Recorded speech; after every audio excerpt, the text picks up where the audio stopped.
Gray owns a business. He does not work for someone else. He works for himself. At one point, that sounded like freedom. That was the idea. That was the promise most people hear when they start. What he was never told is that owning a business and running a business are not the same. They sound similar. They are not. One allows distance. The other quietly demands presence, constant presence. This is not about motivation. It is not about effort, discipline, or how badly someone wants it. That framing misses the point. This is about structure, a structural problem most people only notice after they are already stuck inside it. Gray opens at 8. He arrives at 7:30, not because he enjoys mornings, not because he is naturally disciplined, but because if he is not there, nothing opens. The doors stay shut. He handles the first customer call, checks supplier deliveries, and fixes the payment system issue from the weekend that was supposed to be a one-time thing. These are not big moves. They are not strategic decisions. They are small, routine tasks, necessary ones, and they all belong to him. He hired someone recently, a capable person, reliable. They show up, they follow instructions, they do what is asked. But they don't know what Gray knows. When something breaks, or when a customer asks a question that's not standard, or when a decision comes up that doesn't happen often enough to be written down, Gray steps in, every time, automatically. Over months and years, this stops feeling temporary and starts feeling normal. The business grows, revenue increases, more people are hired. On paper, it looks like progress, but the business still requires Gray's presence daily. There is no system that runs without him. Customers have his number. Employees message him after hours. He stays reachable, because if he's not, progress slows, orders wait, decisions stall, momentum fades. He tells himself this is temporary. Everyone does. Once things stabilize, he'll step back. Once the team is fully trained, he'll step back. Once the systems are in place, he'll step back. But stability never arrives. Growth doesn't create freedom by default. That's the part nobody likes to say out loud. Growth creates new dependencies. As the business earns more, it quietly asks more of him. The hours don't decrease, only the guilt around them fades. When Gray tries to leave, the structure becomes obvious. He plans a weekend away. He prepares his team. He writes instructions. He tries to think of everything in advance. Before he leaves, questions come up that only he can answer. After he leaves, messages arrive that feel too important to ignore. He's physically gone, but mentally present, still involved, still responsible. By the time he returns, nothing has collapsed, nothing dramatic happened, but nothing worked smoothly either. Small issues waited. Small decisions stalled. The message is implicit but clear. The business tolerates his absence. It doesn't function through it. From the outside, the advice sounds simple. Hire better people. That's the default response. Gray already has competent people. They can execute tasks, follow processes, and serve customers.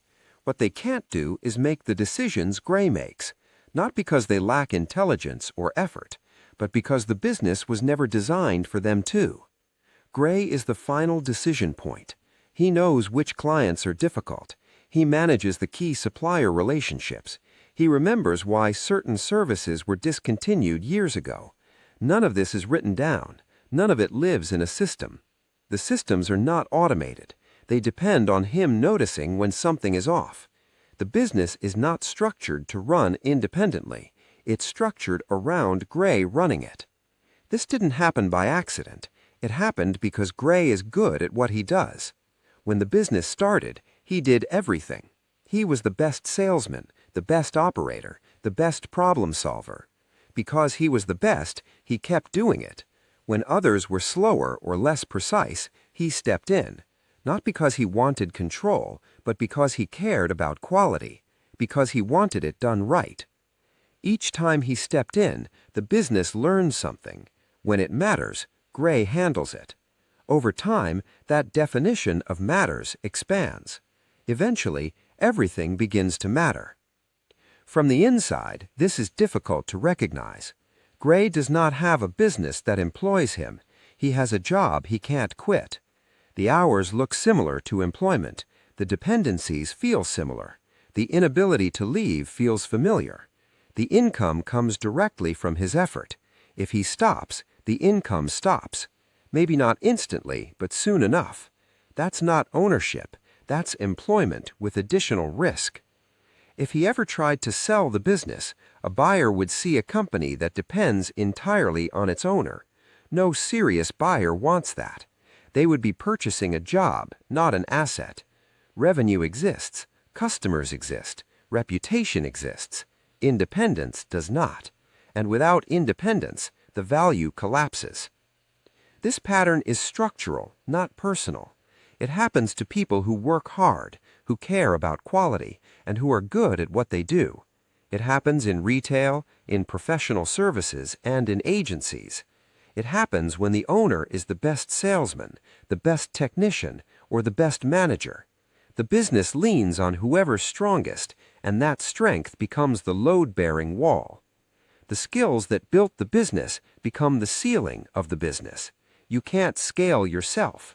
Anyone who says otherwise is selling a fantasy. And when the business is built on you, it stops growing without you. This pattern was identified decades ago. Many small businesses are started by technicians, people who are skilled at the work itself. They assume that being good at the work means they will also be good at running a business that does the work. These are different skills. Most people never build the second one, not because they are incapable, but because they are consumed by the first. So this is not a failure of effort. It is not a failure of intelligence or ambition. It's a design problem. The business was built to depend on Gray. In the beginning, he had no choice. He became the person who knew everything and decided everything. As the business grew, the structure stayed the same. Gray is no longer the engine of the business. He is the bottleneck. Every decision, process, and relationship flows through him. The business cannot grow past him because he is embedded in every part of it. Gray still opens at 8. He's still there at 7:30. The business is profitable. It's legitimate. It has his name on it, but it is not independent. The realization sits quietly in the background. No panic, no drama. He didn't buy freedom. He bought a job he can't quit. Not because he failed or because he worked incorrectly, but because that's exactly what the business was designed to produce.